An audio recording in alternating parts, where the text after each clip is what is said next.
ઊંઘ એક શરીરનો એવો પ્રોસેસ છે જેના કારણે આપણા બ્રેનને રિલેક્સેશન મળે છે અને રિસ્ટોરેશન એટલે એનું પુનઃ નિર્માણ થઈ શકે છે પાછું.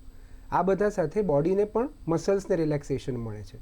ઊંઘની સ્ટેજીસ હોય, અમુક સ્ટેજીસમાં બોડી રિલેક્સ થાય, અમુક સ્ટેજીસમાં બ્રેન રિલેક્સ થાય.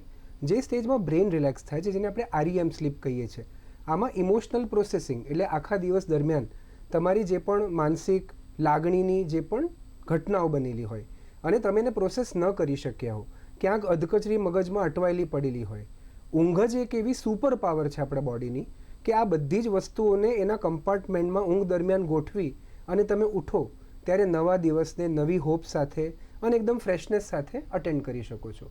એટલે ઊંઘ એ બોડીનો બહુ જ ઇમ્પોર્ટન્ટ બાયોલોજિકલ અને ફિઝિયોલોજિકલ પ્રોસેસ છે જેના કારણે સિસ્ટમ ચાલી રહ્યો છે.